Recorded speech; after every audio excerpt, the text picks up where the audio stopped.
Hello, everyone. Thank you so much for joining us and for allocating the next few minutes for the conversation that we would have with Jen. We'll make sure that it's very interesting, very insightful for all of you. Brief about me, I'm Smart. I'm the co-founder and CEO of HireQuotient and your host for today. And with us, we have Jen, who's the co-founder and COO of Morpheus XR, a platform that helps bring your team and your brand into the metaverse. So very interesting concept. A lot of companies investing billions and billions into this. So very, very interesting space for all the tech companies out there and from the professionals who are getting into the talent world. Before we get started, Jen, the first question that we have for you, help us understand more about your journey and what got you to where you are today and how the transition from change management to the tech space. Yeah, awesome. Thank you so much. Hi, everyone. I'm Jen. My mom calls me Jennifer, but everyone else calls me Jen, just so we know where Jen comes from. And I cut my teeth in the live entertainment world. So my first job was actually head of sustainability for a multinational entertainment company called AEG. And because of that experience, my first 18 years of my career, I got to lead change from either a technology or a sustainability standpoint across many different entertainment properties. And what I mean by that is theaters and clubs and arenas, the physical environments. I would help design operational and engineering sustainability programs, but my role was training and getting people to adopt and embrace the change. Or I'd get to work front of house, fan engaged programs with big brands like Coca-Cola and will.i.am on launching recycling initiatives and things like that. So I got what it really brought me into was a space of understanding high risk brands with very limited time to engage both fans and staff and get them on the same page about new things. So when, change is not easy for anyone, even people who are change managers, and getting people to embrace change and embrace change around something that either they really cared about or they actually felt negative about because of the politicization around sustainability, especially in the US, really had me become passionate about leadership development and change management. What was the factors of the people who'd embraced the change quicker, and what were the factors that were limiting people from embracing change, and how could I understand that better to put programs in place that would better, be more effective and actually achieve the goals we were setting out, which, as you can tell, I've always been impact oriented. So all the goals I'm trying to achieve are usually pretty inclusive or sustainable and trying to kind of change the world for the better. I put air quotes in that because that's relative to what region you're in and what's important to you. And I love that.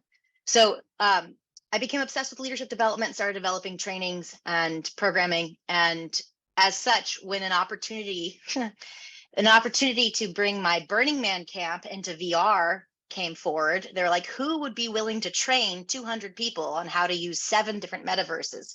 Well, Jen loves training, and I know she really loves this stuff. So let's ask her to get a headset and learn 7 different metaverses. So my first foray into the metaverse was actually in 2020, when the live entertainment industry had its most, many people were set back, but I don't know if you guys know this, in 2020, it was the highest number of ticketed events of all time.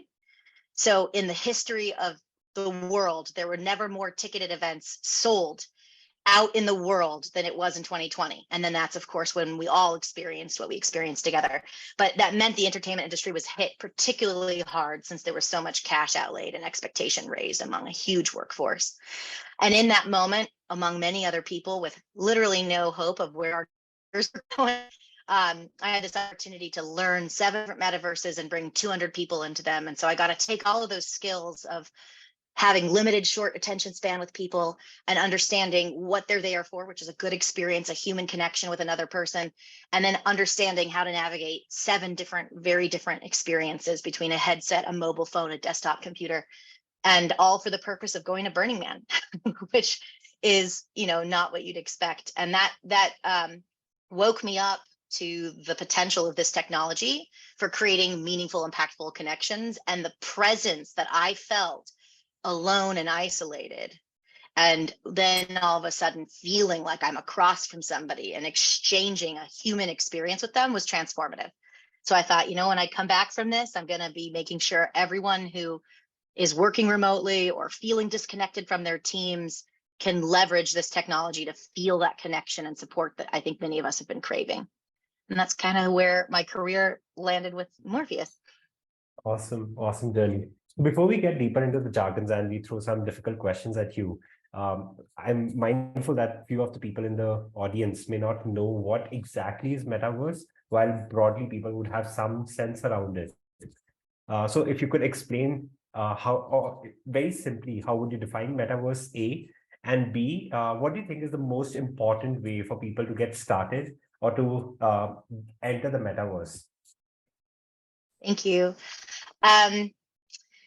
So Metaverse is a term that has actually been around for like 25 plus years. And we have a very famous person who went out in front on Good Morning America last year. His name's Mark Zuckerberg. We all know him, who really did a disservice to the people who've been in the industry for 20 plus years because he miseducated a lot of people by telling his vision of Metaverse.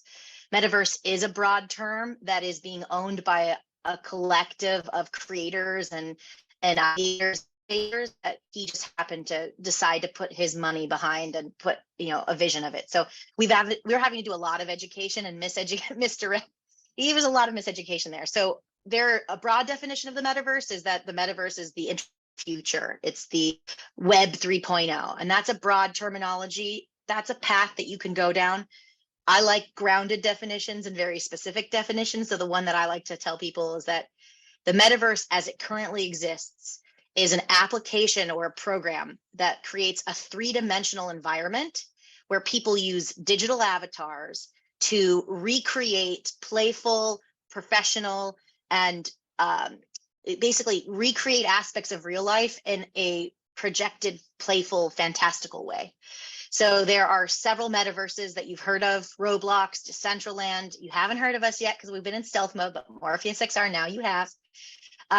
There is product on horizons, and ultimately all of this narrow definition, a three-dimensional space that employs these different tools: spatial audio, digital avatars. My internet connection.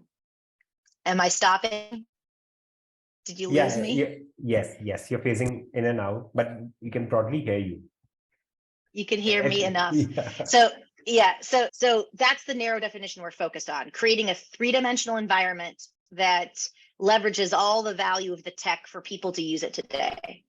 And how you get started, the beauty is a three-dimensional environment can be experienced in a 2D format, like a desktop computer or a mobile phone, and it can be experienced in a three-dimensional experience like a VR headset.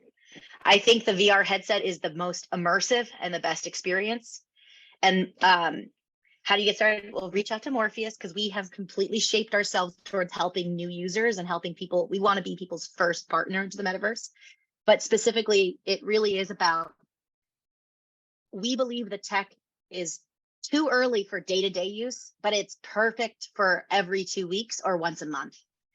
So meaning if you want to bring people together and have an experience that's better than a video conference, but not as good as in person, that's what you're bringing in. That's what you want to bring into VR. And so, for example, right now, if I wanted to have a breakout conversation with you guys, I would really want that to be in VR, because we could use the spatial audio. And that would be how we'd enter. Basically, what is better in VR than out of VR? Those are the things that's how you get started. Doing things that you couldn't do in a video conference, or doing things that you couldn't do in real life. Those are kind of the sweet spot of what VR is good for right now. And I am definitely think it's very important to dispel any myth about bringing your day-to-day work into VR. That is not what's possible today, and I would not recommend it. I am hugely squarely planting my flag in the camp of, this is a technology to enhance humanity, not detract or take away from humanity. And so we should be using it for creating connection and innovation and excitement, but not detracting from the other meaningful forms of work that we do outside of metaverses. So, which is very interesting, because quite a few other platforms talk about how metaverse is also the future of work, so to say. But what I hear from you is slightly different narrative to say not day to day, everything has to be in Metaverse. So give us some more perspective on how do you think Metaverse is going to be the game changer for future of work? Great. This is where we get into that broader definition of Metaverse.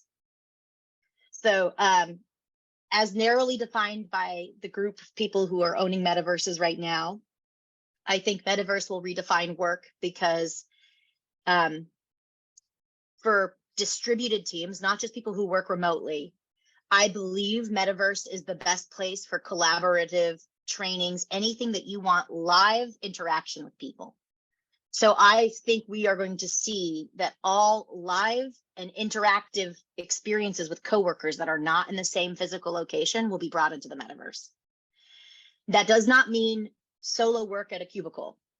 That is not the kind of work that I think will be brought in.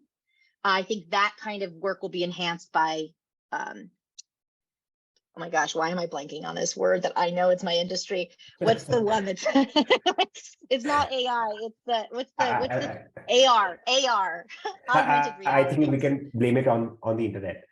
You phase it. Yeah, we'll blame it on the internet. Yeah.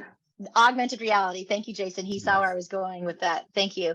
So yeah, augmented reality, that's where images and that's like more holograms and things like that. That's where, you know, three-dimensional images are being projected over real world imagery. There's a lot of companies using that. I think that's going to be a daily use. That's going to transform your day-to-day work. Absolutely. I believe the metaverse is where we're going to find, there's a couple of things that are really important, especially from an HR perspective. I think everyone needs to be thinking about that the metaverse has that no other digital tool has right now. And that's the agency that the metaverse provides the users. Because, and what do I mean by that? So the metaverse has a three-dimensional space with spatial audio and a choice in how you represent yourself. Three key ingredients. Right now on Zoom, you are all lovingly held hostage by me and Smarth, who only one person can be talking at a time. And those of you that are bold enough to be on camera, you are participating in being seen. Your screen is now being seen by all these other people in a way that if we were sitting in an oval conference room, you would not be on display like this. This format is perfect for extroverts or you know, people who have learned extroverted traits and people who are comfortable or have done the work to be comfortable being seen on that level. There are many reasons why really talented people do not feel comfortable being on stage, do not feel comfortable being forced to be on screen. And there's a reason why certain people naturally self-soothe their form of learning. So are you a front of class student or a back of class student?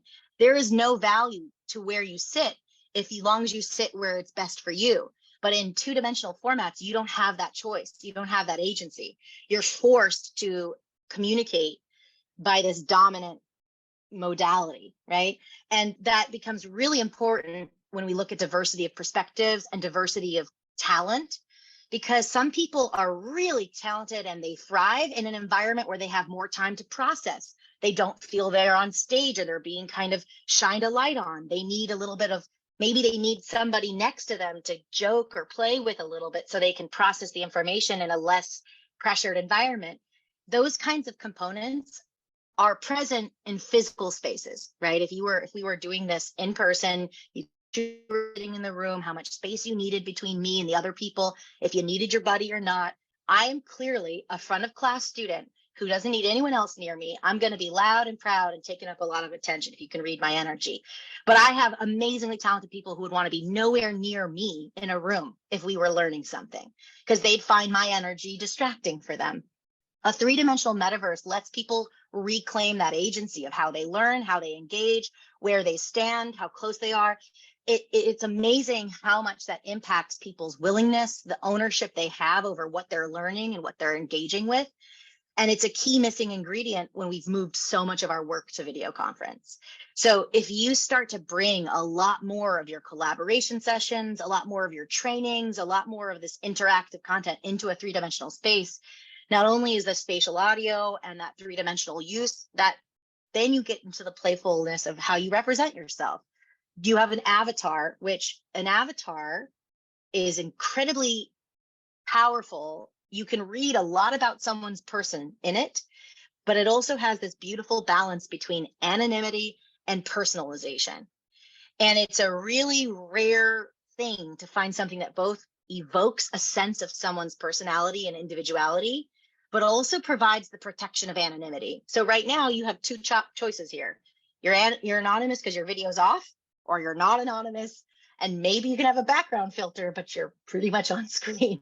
And there's this beautiful middle ground where if I was in VR with you right now, you would read my energy, you would know it's me because of how I move. It would capture my movement, it would capture the energy of me, but then I would have a little space. So if I was emotional, or if I was learning something that was difficult and I needed space for my face to process it, I'd have that freedom to be responding as I truly need to respond, my anesthetized professional self. So anyway, clearly I'm very passionate about the value of the metaverse. So I think these ingredients are valuable today. As we start to learn how to better use them, I think we're going to find training and the choices that companies are making about their culture will be way more impactful when they're being delivered in this mechanism, especially if they're being designed to accommodate for the different kinds of people that are actually in an employee pool. I might have gotten off topic, so feel free to rein me in a little bit. No, I think some of the perspective that you shared around how it can make collaboration more, or how overall digital collaborations can become more fun, more person oriented and group oriented. Let's take a step forward and actually understand that what if we restrict this group to 2 individuals and we take a step forward from normal day-to-day interactions to actual interviews? Because if you look at the broader trend, the entire day-to-day activity that has broadly moved to hybrid work culture now. Most of the companies, again, companies would have in-office, fully remote, hybrid, etc., but broadly it's hybrid. The interactions, meetings, etc., are happening over these 2D digital formats, so to say. While there's a future for Metaverse to revolutionize some of these things, but interview is a very, very important use case, because for companies that are saying that, hey, we are fully remote working, the interactions are remote, what about the future of interviews? And that is where I think some of the things that you said, reading the posture, reading how the energy of the other person or the person on the other side is truly reflecting, some of those things matter a lot in terms of the personality or the culture fit. So how do you think the metaverse is going to change the interview of tomorrow? Thank you for that. Yeah, I love that question. And I like to answer it from what's happening today and what's happening tomorrow, because we are in this moment where people are using the metaverse for recruitment today. And like any new great innovation, there's a lot of responsibility that's here too. And the responsibility goes and falls on the people who are first to use it, because the ones who are first to use it are shaping its future use, right? And so there are a couple things from a responsibility standpoint. I think all organizations owe themselves some questions about how are they structuring the recruitment process to overcome unconscious bias, to set their applicants up for success and clarity about the process. And there are some decisions that need to be made at a systemic policy level by each organization.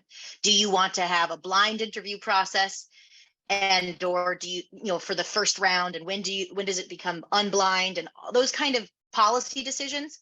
The value of a metaverse is they can make those policy decisions easier to implement. A digital tool to help take your policy and make it more effective, I would argue. So that's one thing, the responsibility piece first. What are the policies companies embrace to truly make recruiting a positive experience for people you both choose and people you don't choose, and an inclusive experience? And the second layer for me, of course, is, like I said, what people are doing now versus what I think is going to eventually happen. There are two camps that people currently use VR for recruitment. One camp is asking people to enter an environment where the avatars are pre-neutered. And that is not a right word. That is my word. And that's probably not a professional word, but they are anesthetized. They are a non-identifiable gender with a voice warping feature, and they are not really human. They're avatars that are neutral is the word I wanted. That's a better word. They are neutralized avatars. So that way, what someone's getting to hear or interview is just someone's ideas. And yes, you can read some of the energy if they're doing it in VR. If you're on a desktop computer, what you're evaluating is not so much body language as much as you are evaluating someone's focus, attention, ability to create presence with you, even while using a computer device. So you can still evaluate these core competencies of someone you would be employing, especially because of the tech.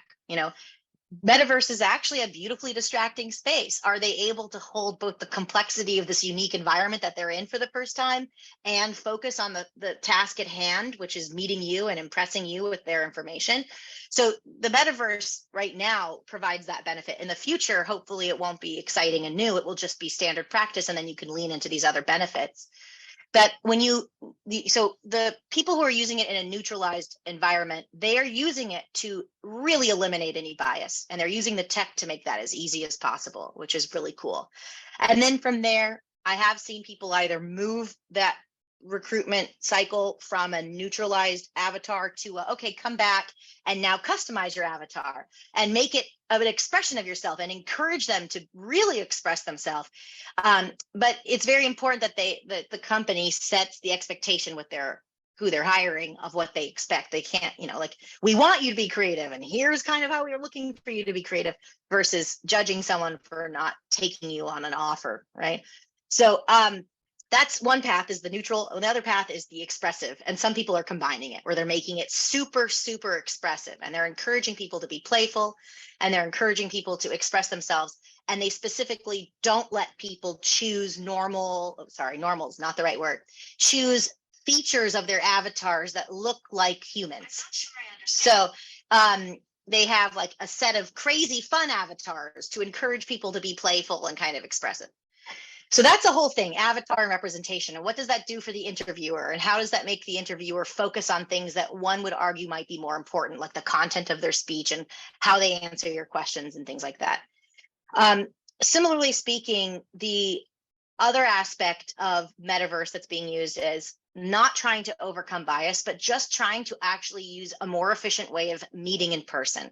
So there are people who are actively using the Metaverse, letting people present as realistically or unrealistically. There's no rules on how they present, but they're really doing job fairs in the Metaverse, which is kind of the precursor to an interview. And the reason this is valuable from a back-end perspective is that right now, an effective job fair, you don't always know who's showing up, how well the staff.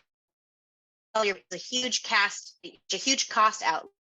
But if you have a team anywhere from 50 to 100 people ready to go into the Metaverse, and you open up a job fair and 20 people show up, you only need the people who are there. But let's say 2 people show up, you just ping all your other people and they immediately show up, and without any flight or hotel fees, you now have 200 interviewers approved by your company ready to interview the thousands of people. So sorry, I know my internet's being inconsistent. So that scalability of staffing and making sure you have one-to-one connections with everyone that you want to recruit, that piece alone, that tech solution is huge in terms of the cost value of quickly qualifying your candidates, meeting people, and getting high quality candidates into the more time consuming in-person meetings, etc. So as it is, there's using it for encountering bias, or using it to have an economy of scale and better qualify your candidates. And those are the two main current uses. If we're already finding that high value now, to me, the sky's the limit on how we're using it. And we're going to be able to design, that's the most powerful thing of the Metaverse right now. This technology is going to change by leap and bounds. So the more HR professionals who get engaged and the more companies who get involved now, we will actually be able to shape the future tech. And what haven't we even thought of we need for recruitment? And I think the latter one that you said, that's very interesting, because I go back to the Cisco example. When they launched their product, and they were always asked that, hey, what are you trying to create? do you really think somebody would do this virtual meeting? And what's your value proposition, your ROI, how would you price the product, and your competitors, etc. The simple correlation that they could say for the competition was that we are an alternative to the flight expenses that somebody would do just to meet somebody in person for these meetings, interactions, etc. So I think it's the same trend as Cisco, Skype, and then eventually Zoom happened, and a lot of these video tools. They became an alternative. So is the metaverse the next step for many of these interview interactions, personality related chats, etc., etc. And we have some very interesting questions as well from different people. We'll take those up. Changing gears, one question at you. Help us understand through your entrepreneurial journey so far that you've had. What has been surprising for you? What has been easy and what has been difficult? Completely off metaverse, just talking about your experience. Sure. Surprising, easy, and difficult. Well, first, I'll say that when we entered the marketplace, we were solving our own personal problems, which I think as a co-founder of a startup is always a great place to start. My problem is I've been working since 2013 remotely, and I never felt the value of remote engagement like I did in 2020 when I came into VR. So I had 7 years of distributed remote work, and that was so I was like, how do I bring this to my clients, my teams? And then I tried everything that was out there. And what was surprising to me is how much money has been in the space and how little of that money has been tailored to the professional enterprise use case. The innovation of the metaverse has been historically led by the gaming world. And even with Mark Zuckerberg's declaration, the majority of the funding they put in was towards the gaming consumer component. One thing I think Morpheus found surprising and where we basically staked our claim is we are solving the problems for enterprise. So like one of the questions here that Michael asked is about how do you capture an imposter? Those kind of concerns about verification, privacy, security, those are absolutely not being solved by centralized, publicly traded companies that have created metaverses. But a privately held company that is building a metaverse that is focused on enterprise is solving that exact problem, right? Like, and I have an answer already typed up. I'm done answering this question. So I'll send through that question. So I think it was surprising how truly untapped the enterprise space really was in metaverse work. What's been difficult is we thought that the understanding of the value was there much greater than it is, right? It's new tech. And so one of the things that comes up, the most difficult thing is people approach us with a desire to try it once. But VR is something that really needs a couple, I don't think you can meaningfully experience it less than 3 months. And it takes about a month to get comfortable. And this isn't a month of like constant, this is like 1 hour a month, but you have other things going on. So it takes a month for you to schedule your 1 hour onboarding and stuff like that. So, it takes 2 to 3 times in VR to really make your decision. And building a structure that makes that easy to walk people through that was difficult to learn and figure that out. And then I'd say the easiest thing has been we had an aha that what people need right now is help evaluating the tech. The use cases are there, but they need help figuring that out. So we had this epiphany to create a 4-month future of VR collaboration series where we send you a headset, we take you in, we lead a team through a workshop, ideating use cases, and then you test the use case, and then you synthesize the recommendation. It's basically like experiential consulting. And we were able to get it to 2 hours a month of someone's time, but they can evaluate this huge tech. And it was shockingly easy. And that program is it's selling like hotcakes, which is awesome. And it's exactly what was needed. And it was one of those things where you go back to well, what is the problem I'm solving for? People know this is cool. They kind of know what's up, but they need to actually meet in VR with each other and talk about how to use VR. And then they need to test out their ideas. And then they need to synthesize. It's wow, adoy. So that was the easiest thing, was coming up with that came together really fast. So that would be my journey. It's just, I think for me, it's constantly coming back to what is the problem I'm solving for? And let me not let me either ask myself because I'm the one experiencing it, or let me bring in the people who have the problem and ask them. And I think that really continuing to ask questions of the people experiencing the pain points is something I think we forget to do. I know we all know how to talk about it, but I think once we make a plan, sometimes we start executing the plan and forget to keep revisiting that pain point. So I'd say that's been the big aha. Okay. Ooh, questions. Very interesting to know. And we have some questions, so let's take those questions. So the first question that I see on my screen, and rather two regarding biases. Number one, yeah. Are there any new biases based on design of people's avatar? Oh yeah. Well, so there's a lot of things that need to be improved. This is brand new, and I need more humanist-oriented humans who to come into the space and co-create with us. You know, the metaverse and VR industry is facing the same issue across the world, that the metaverse is taking the shape of the people creating it. So we need to make sure we're getting designers of different backgrounds, different cultures, different races, different ages. And we need people. And the beautiful thing I see is that enterprise could really be that, because enterprise is one of the few places that has really championed diversity in leadership and thought. So if enterprises get involved and start shaping metaverses, then I think we'll see some of that representation. What's happening right now is, if you look at a lot of the avatars, they were created from a gaming perspective. Our partner, Ready Player Me, is working on this, and they know it's an issue, but they don't let you age your avatar. So Ready Player Me is a great company. They've built an avatar that can work across multiple platforms. Interoperability is an incredible quality. We love that. But their avatar base doesn't let you age your avatar, which is like, okay, so you're naturally ageist. You're assuming no one wants to show their age. Like, you assume everyone in VR just wants to be younger. That's not true. Some people are very proud of their years of experience. It doesn't really show people who are overweight well, or people. I'm curvier. It doesn't make me look curvy. I love my curves. I fought very hard to get these curves that I have, and I'm not shy about them. And it naturally makes women smaller and bigger in different ways if you choose female as your identifier. So like, these are like issues where these biases were built in at the creation level, and they so they know it's an issue. They're aware of it. They're working on it. But it's one of those things where it's like, wow, how do we prevent this? We have to be careful, because we are building something new, but we're also recreating something from what we know. And there's that tension of, it would be really easy to recreate all the biases we already experienced. So are we seeing new biases appear? Yes, we are absolutely seeing the same biases being coded into the new place and manifesting in this way.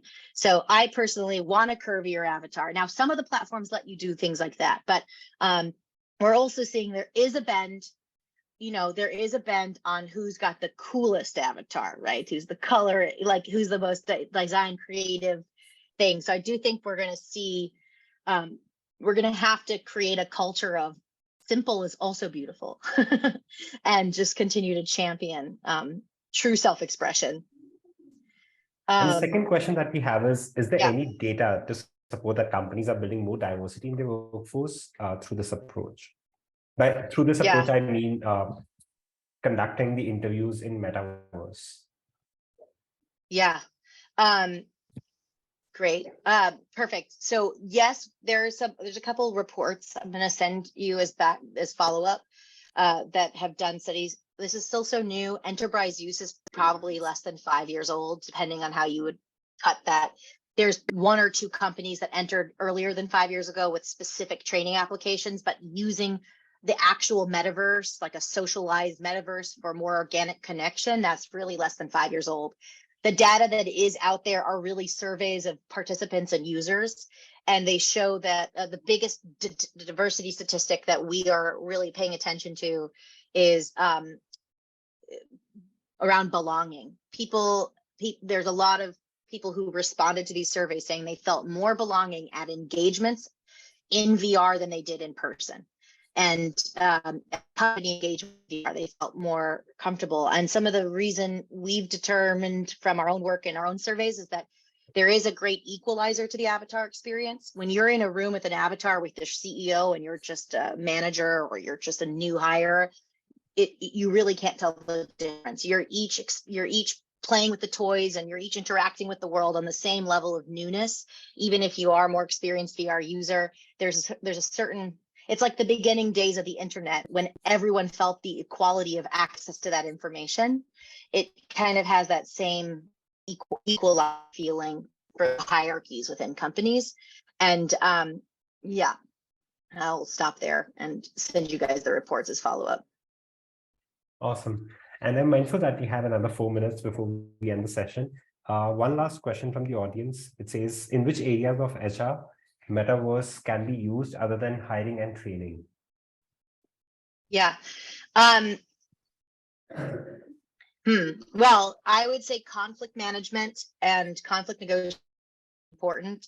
We actually have a partner who's a conflict negotiation lawyer who's bringing his work into our Metaverse. There's a couple ways. He's more of a creative, so he already in real life uses toys and things to have people move through their emotions of conflict. So he is more creative in that way. So now basically creating safe, playful, game-like environments where people can release their frustration. They can separate from each other when they need to and come back in to interact with each other. That's an extreme example. Even basic mediation, though, could be really powerful in a Metaverse environment where you have the ability to have a mediator who can, use tools like muting everybody when they need to be muted and unmuting everybody and having people actually interact with each other in this more neutral. I mean, there's all these different ways that a mediator could use it as a great place for two people to be present with each other and not distracted, but also not physically in the same place. Team building is the number one use case right now. So team building, yeah, I guess I don't think of that as HR, which is totally HR. Sorry, no offense. I just think of that as everyday life. I was thinking of specific like HR, employee relations, benefits. Oh, this is a huge one. Right now, the way that the companies that are working with us are positioning the headset experience and the Morpheus program is as an employee benefit. So you give your employee a headset. You're not just giving them access or a tool to meet with you for the designated things you want them to meet with. You give them a headset that has access to the fitness apps and meditation apps. And now they have a place where they can go working out. They can attend meditations and actually participate. It's an employee benefit that connects to wellness programming. We've done a lot of, we've done Beat Saber brackets. Beat Saber is one of the most famous Oculus games that's really popular. You can let people play at a time, but we've companies coordinate brackets where, it's like a competition where everyone starts with teams and then the winners win kind of thing. So there's a lot of ways to do employee engagement with VR that's not just meeting Metaverse, but it's really using the VR headset and the other applications to kind of create a comprehensive engagement program together. Yeah. And then, the number one thing is scavenger hunts. People love scavenger hunts. Sort of team building. And Jason, to your broader point regarding how the companies are benefiting using this approach to reduce the bias in their hiring, we've also seen some very, very relevant data by working with clients like Boston Consulting Group. We've been working with them for over years now. So from that perspective, and broadly, it's to say that if you introduce any technology that can bring in scalability and standardization and can also deliver accurate results, then by default, it can solve for a lot of these diversity issues per se. I'll send across a report just to highlight that what were some of the things that we did with our client PCG to deliver the results that I was talking about. But moving on to the end of the conversation, one last question that we have for you, Jen, is I wouldn't ask you which was your favorite question of all that the audience and we threw at you, but what is that one question that you think we should have asked you, but we didn't? Ooh, I guess in this moment, we did a really good job of painting the positive. And I think what we didn't really talk about is some of the challenges that we need to watch out for. And I think so for today, it was like, what are the challenges that as an HR professional you want to plan for today? So you can leverage the tech, but make sure you don't fall any pitfalls. So if I was to follow up, am I supposed to answer that or just tell you the question so I can answer it later? So we'll definitely have another chat, but this was really fun and interesting conversation. And thank you everyone for spending your more than 40 minutes with us and listening to the conversation and asking such interesting questions. Thank you so much, and wish you all a great day. Thank you, everyone. And feel free to reach out if there's a weekend. question I didn't answer. Bye.